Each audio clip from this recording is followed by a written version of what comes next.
What's happening, vinyl community? Good morning, good afternoon, or good evening, wherever you guys are when you're watching this. We've got a massive collection update for you guys. All three of these came in by way of South Carolina. One of these has actually been featured on the channel already.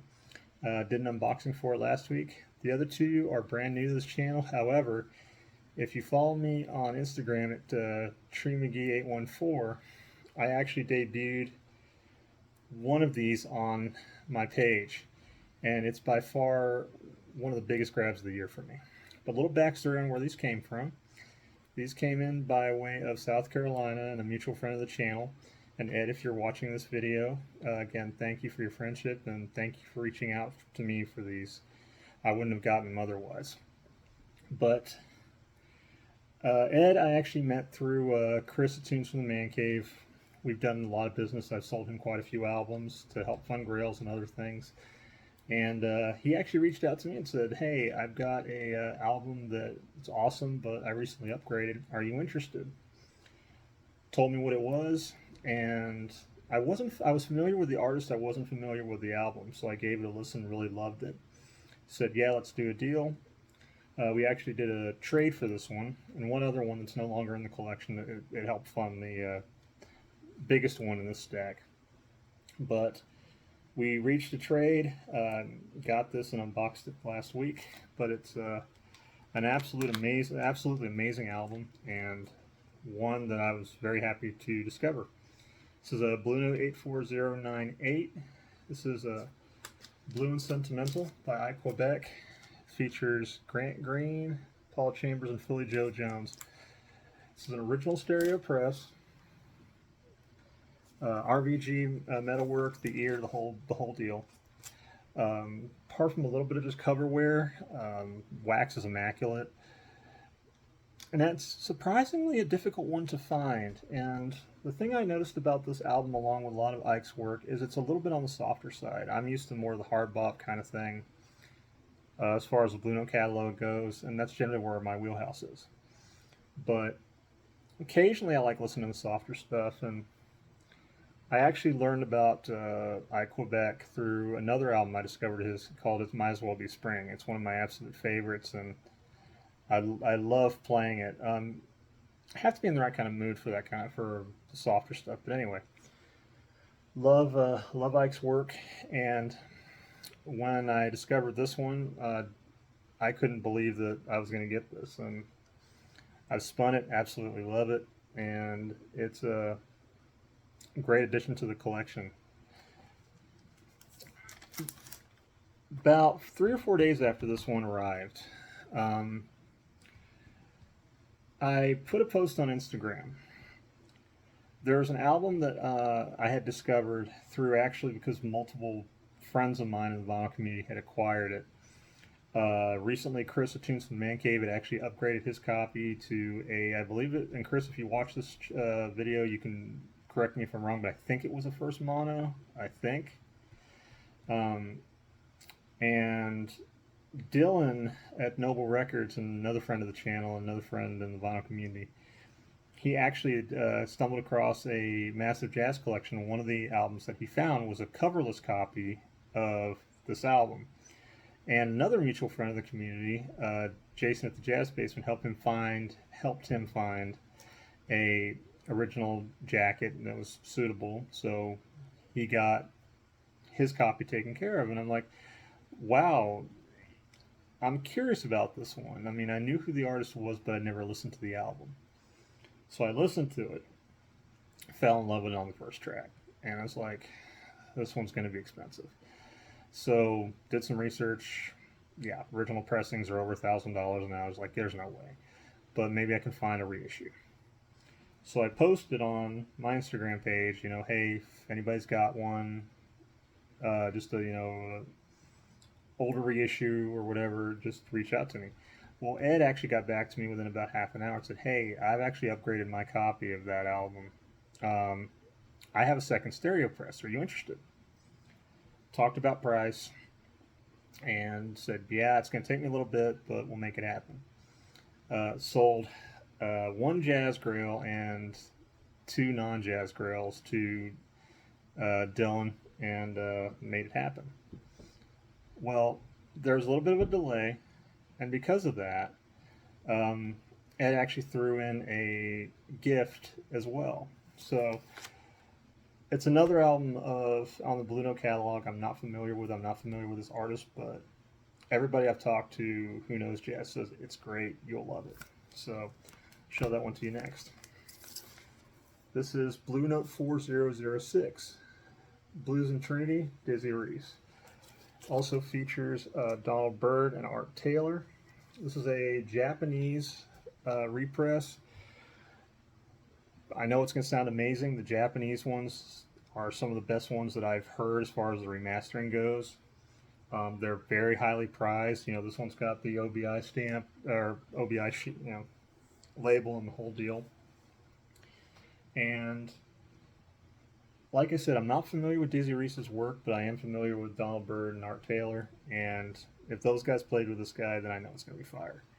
So again, Ed, thank you for giving this to me, man. I greatly appreciate it. It's definitely got a nice home in the collection. And the final one, as I was saying, we had negotiated a price on this. I did some wheeling and dealing elsewhere, sold some stuff out of the collection to make this happen, and now it's here. This is Blue Note 84058, Hank Mobley, roll call. Features Art Blakey, Freddie Hubbard, Wynton Kelly, and Paul Chambers. This is a second stereo pressing.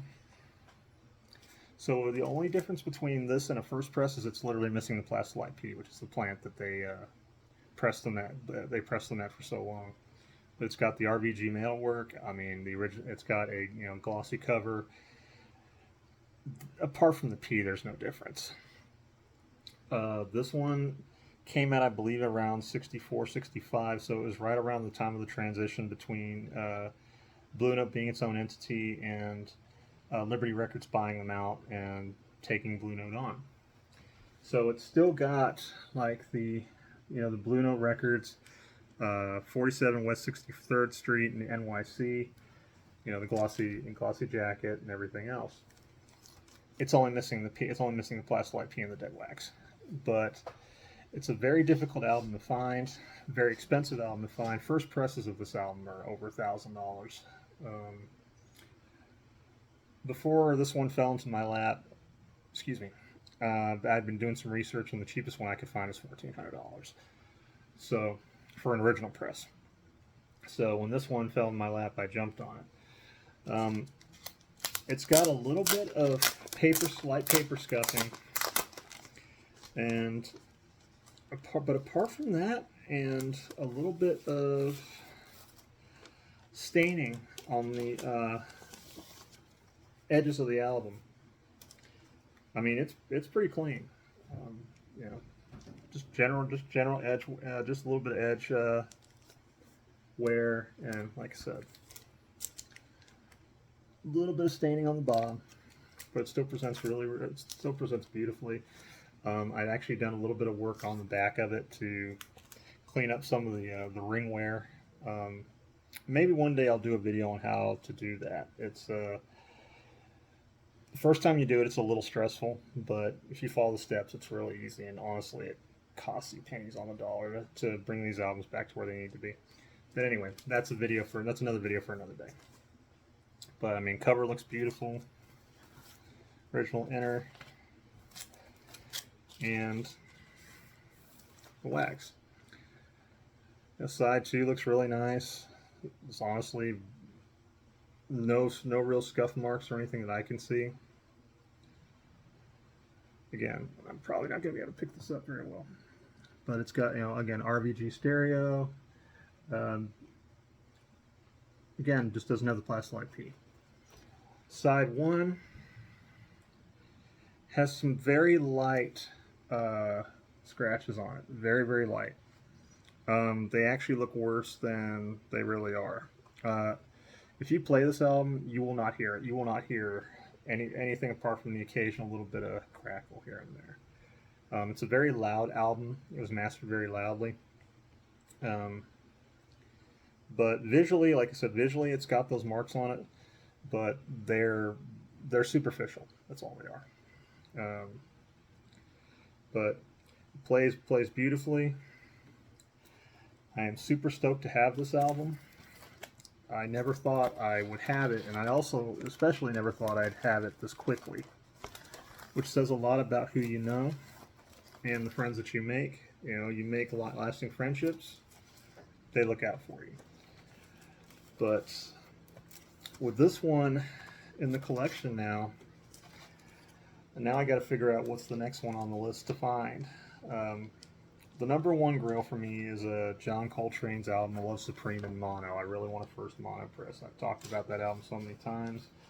I own a first stereo press. It plays great, but for me, part of the fun is the chase. And I really, really want a first mono copy, or first mono pressing. So that one's at the very top of the list. But there's a couple that I think I can find before the end of the year. I've recently discovered Miles Davis's Prestige catalog, and the three that I keep getting recommended are Working, Cooking, and Relaxing with the Miles Davis Quintet. And those three, I think I'm going to try to track down next. I'll start working on trying to acquire the Love Supreme mono. It'll happen. I mean, don't make any mistake about it. It'll happen. But it's just a matter of it'll happen when it's time. But in the meantime, two more massive additions to the collection. Well, three, but two new additions and one massive Grail. And again, Ed, thank you very much for selling this one to me. And actually, I nearly forgot before as we close out this video, this copy has actually made the rounds. This was actually originally Chris at Tunes from the Man Cave. This was his copy. He upgraded, sold his to Ed. When I put out my post, Ed reached out to me and sold me this copy that used to be Chris's. So this copy has made the rounds. So it's pretty interesting how things come full circle. And now it's got a place in my collection. So I guess I should also be thanking Chris. You know, I'm sure you're going to watch this video, man. Thank you for selling this one to Ed so Ed could sell it to me. But again, guys, another massive Grail down, and I couldn't be happier. It's going to be hard to top this one, I'm not going to lie. I've had a pretty awesome year. 2021 was an awesome year. I've had an even better one this year. But as we close out this video, I appreciate your views. If you like what you see, please click like and subscribe. If you want to follow me on Instagram, my handle is TreeMcGee814. I always I post records and comics. That's usually where I showcase my new editions before these get put on video. But if you're interested, again, TreeMcGee814 on Instagram. But again, appreciate the view. Again, if you like what you see, please click like and subscribe. I'm doing my best to do new videos and always trying to add new stuff to the collection. But again, thank you guys. It's been a pleasure showcasing these new additions. I'm gonna close this out by saying one final thing. For anybody that's new to the collecting world or is focusing more on the Grails and stuff like that, don't ever count yourself out of finding the Grail that you want. It may take you a while. You might pay a little bit more for it, or you might pay a little less. But it will eventually happen if you just have faith. But again, guys, thanks for watching this reveal and sharing this awesome update with me. It's been a pleasure, and we'll talk again soon. You guys take it easy.